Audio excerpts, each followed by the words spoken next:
Hey everyone, welcome back to Corporate Decoder, the place where we decode the hidden stories within financial reports.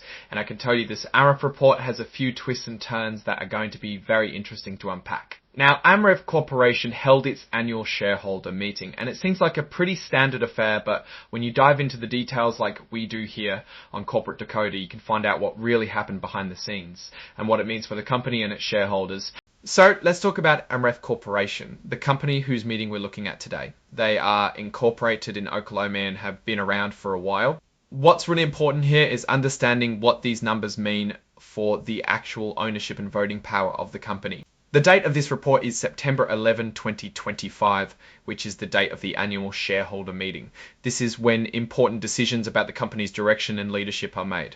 AMREP's common stock is traded on the New York Stock Exchange under the ticker symbol AXR. This means it's a public company and subject to all the rules and regulations we love to decode. Now, to the heart of the meeting and what the shareholders voted on, one of the key things was electing a director, and Robert E. Robotti was up for re-election. The filing shows that Robert E. Robotti was indeed elected to hold office until 2028. This is pretty standard procedure for annual meetings, but let's see how the votes actually stacked up.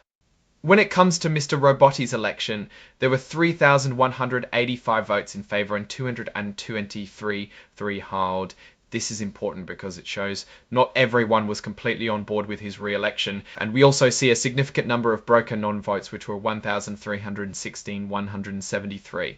Broker non-votes happen when a broker holds shares for a client but doesn't receive instructions on how to vote for a particular proposal. They can't vote those shares. This can sometimes skew the results if many shareholders don't give clear voting instructions.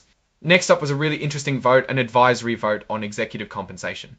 Think of it as shareholders giving a thumbs up or thumbs down on how much the top bosses are getting paid. And in this case, the shareholders gave a pretty strong thumbs up. 3,185 votes were for approving the compensation, with only 155 votes were for approving the compensation, with only 15, 13, 60, 88 votes against.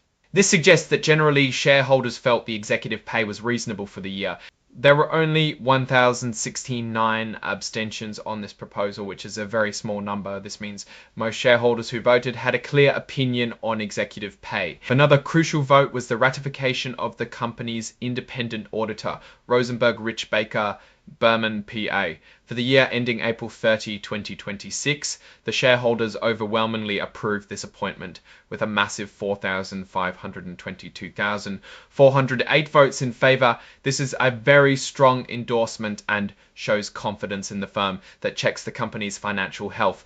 Only 16,016 abstentions were recorded for the auditor ratification, which is again a tiny fraction of the votes cast. Now, this next vote is about how often shareholders should get to vote on executive pay. The company asked shareholders to vote on whether they prefer to have this advisory vote every year, every 2 years, or every 3 years. And by a significant margin, the shareholders voted for a 1-year frequency. 2,956,094 votes were for having this say on pay annually. This indicates a strong preference for regular oversight on executive compensation. Interestingly, there was a substantial number of votes for a 3-year frequency as well, with 315,380 votes. This tells us that some shareholders do prefer less frequent, broader reviews. Based on this vote, the board of directors has decided to submit the executive compensation to an advisory vote every year.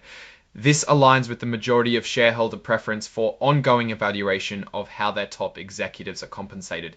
It's a good sign that the company is listening to shareholder feedback. Finally, the report is signed off by Christopher Vitale, President and Chief Executive Officer, on September 12, 2025.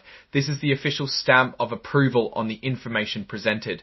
So looking at this filing from AMREP Corporation, what we see is a company that had a fairly routine annual meeting. The re-election of a director and the approval of their auditor went smoothly with strong support.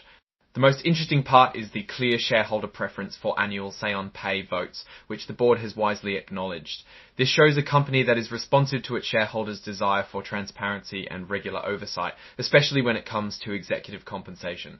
While there weren't any dramatic financial numbers in this specific filing, it reflects good corporate governance practices. The number of broker non-votes is something to keep an eye on for future meetings, as it can impact the overall perceived mandate of shareholder decisions if enough shareholders don't provide voting instructions. Overall, AMREP appears to be operating with a clear communication line to its investors on key governance matters. Alright, that's our breakdown of AMREP's latest filing.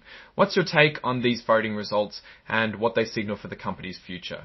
Drop your thoughts in the comments below. If this analysis was valuable, hitting that like button really helps, and subscribe for more deep dives into corporate filings. Don't forget to check out our Discord community linked in the description for more exclusive content and discussions.